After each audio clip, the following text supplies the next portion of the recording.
So now that you're getting more familiar with the layout of the Deskpro help desk, we're going to walk through some of the viewing preferences that are available to agents. So right now we're looking at the help desk in dual view.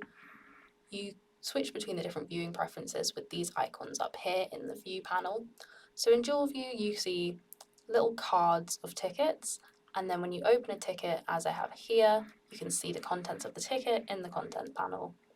So some people like to use card view because it's easy to just jump between different tickets, and because you still have your list here, you can easily select another ticket, or you can close it by reselecting on the same one. So other people don't like it so much because it's a bit busy maybe, but if you think it's a little bit busy, there's the option to hide different panels. So you can hide the user profile and it just minimizes into here, and you can also hide the ticket properties, which just again minimizes into this little icon here, and you can toggle them on and off, and this gives you lots more space to just look at the actual ticket messages, scroll through the thread without too much information, but you can quickly and easily just reopen it if you need to get any additional context. Another thing that's great is you can adjust the width of the cards. So if you have some tickets with longer titles and you can't quite see it, you might want to work with a wider column, and you can just adjust it back easily. You can also group and sort and add different views. So I can add different properties here. I can scroll through and decide that I want to see the date they were created, and that just pops it in there, and you can just add as many of these as you want. And it's great because in this view you have a lot of room on the cards and you can quite easily see all this context. So another view that's available is table view. So table view is, as in the name, a table, and you can add in again different views, and you can add different properties into the table, and they'll just appear, and you can easily adjust the width of different columns and really add as many fields as you need. You can also group the tables by different ticket properties. So these are all my tickets, so I could group by urgency. And when it's grouped by urgency, you also have the opportunity to have this filter here, so I can hide it or show it, and it just lets me select a specific group. Or I can just view all, and I can collapse this away. You can also sort the tickets by different properties depending on what you prefer, so whether you want it grouped to be sorted by urgency or ID or when it was created, it's up to you. The last view that we have is Kanban view, which is an agile workflow management view, and it just lets you easily drag and drop tickets from the board into a different state, and it updates all the ticket properties while it does that. One of the great things about table and Kanban is that when you open a ticket in one of these views, so if I go back to table view and I open a ticket, this will open the ticket in front of the whole table.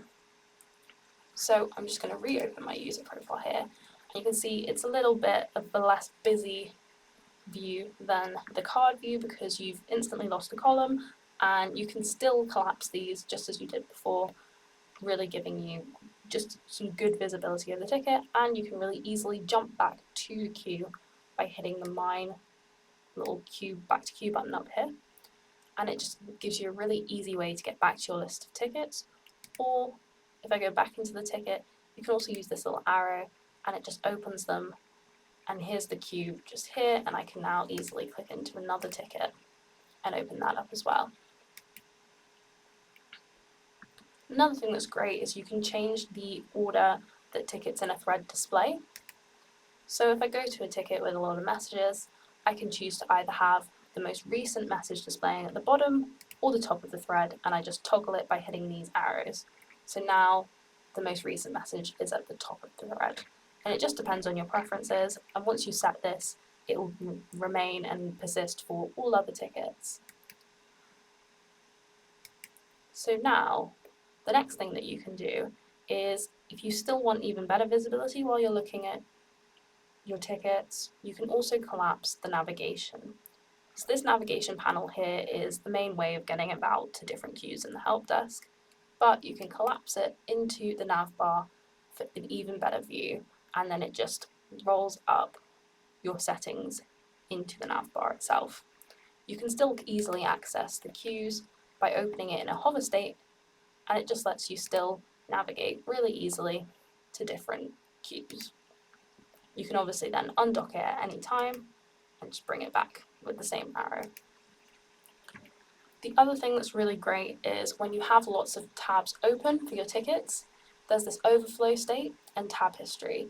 So the number indicates how many tabs I have that are overflowing, and if I just click on this little arrow, I can see my other open tabs here, and I can also see my history here.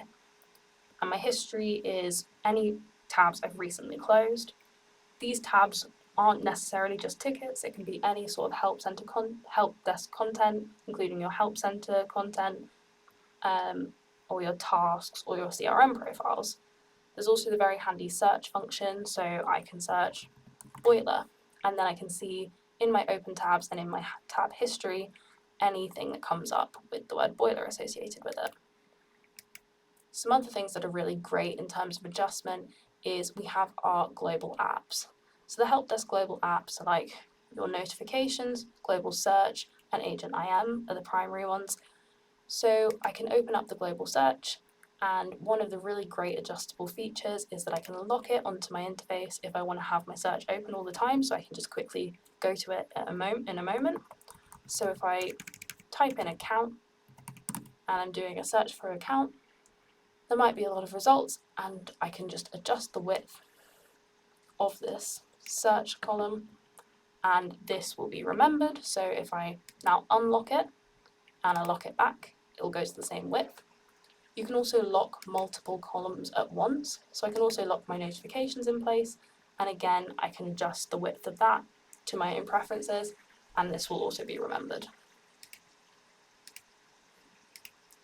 One of the other really great things that we have is Workspaces. So with Workspaces, if you have another help desk instance with Deskpro, you can have both accounts logged into at once, and you can easily switch between them seamlessly from this handy little menu up here, and you can add more workspaces and log into any more, or you can create a new account from here.